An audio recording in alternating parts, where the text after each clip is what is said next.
পঞ্চায়েত যদি বন্ধ থাকে তাহলে মানুষ পরিষেবা পাবে না। এটা সমর্থনযোগ্য নয়। আমরা সব দল সমর্থন করে না। পরবর্তী ক্ষেত্রে আমরা সেই চাবি খুলে দিয়েছি। কারণ আপনারা জানেন যে পঞ্চায়েত হচ্ছে আমাদের এই একটা মানুষের জন্য পরিষেবার প্রধান জায়গা। তো আমরা নিজেরা দায়িত্ব সহকারে থেকে সেই তালাগুলো খুলে দিয়েছি আমার ৪ টে জিপেরই। আগামী দিনে কে আসবে না আসবে পরের কথা। কিন্তু এখন তো ওদেরকে চালাতে হবে। তো ভারতীয় জনতা পার্টি সবকিছু লক্ষ্য রাখছে। আপনারা জানেন যেভাবে দুর্নীতি হয়েছে, তো আমরা সেই দুর্নীতিগুলো আর করতে দেব না। এরা চুরি করেছে টাকা। মানুষকে টাকা দিয়ে আবার তোলাবাজি করেছে। এটাও সমর্থনযোগ্য নয়। ভারতীয় জনতা পার্টি এটা করবে না। মানুষ ৳১ ও কোনো সুযোগ সুবিধা পায়, তার ১০ পয়সাও কোথাও যাবে না। ৳১ নিচে গ্রাউন্ড লেভেলে একদম মাটিতে নামবে। এটুকু আমাদের মানে আমরা অঙ্গীকারবদ্ধ এর জন্য। আপনারা জানেন ভারতীয় জনতা পার্টির সরকার আমরা পশ্চিমবঙ্গে গড়েছি। তো সেই জায়গায় দাঁড়িয়ে আমাদের কিছু উৎসাহী কার্যকর্তা আছেন। তারা উৎসাহের সঙ্গে ওটা করে ফেলেছেন।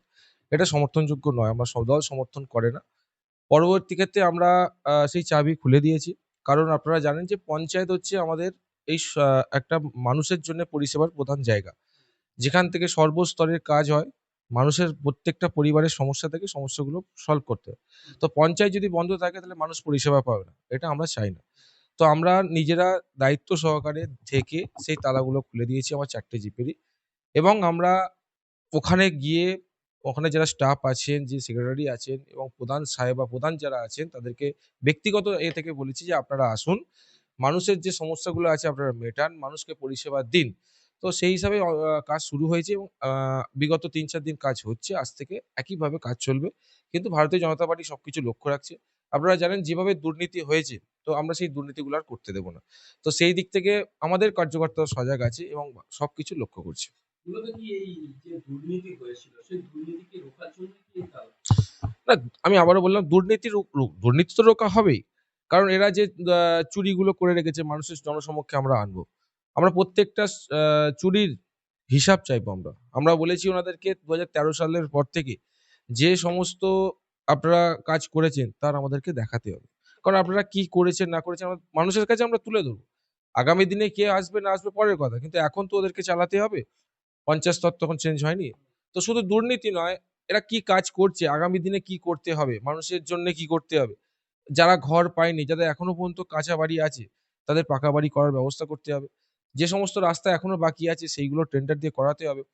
তো ওদেরকেই করাতে হবে কিন্তু আমাদেরকে আমাদের নজরে রেখে তবেই আমরা বলেছি যে আমাদেরকে একটু জানিয়ে আপনারা করবেন। কারণ আমরা এর সঙ্গে যেহেতু সরকার আমাদের গঠন হয়ে গেছে তো আমাদেরকে মানুষ জানতে চাইবে না যে আমরা আজকের দিনে কি করছে না করছে। এইজন্যে আর কিছু নয়। চাবিটা কোনো ফ্যাক্টর নয়। তো পঞ্চায়েতে আমরা দেখেছি যে পঞ্চায়েতে একটা সিন্ডিকেট চলতো, যেটা কারুর নামে বাড়ি আসলে সেখান থেকে বহুত টাকা কোনো মানে শাসক দলের যে নেতারা থাকতো তাদের পকেটে যেত। এবারে কি এগুলো বন্ধ হবে? একটু 100% বন্ধ হবে।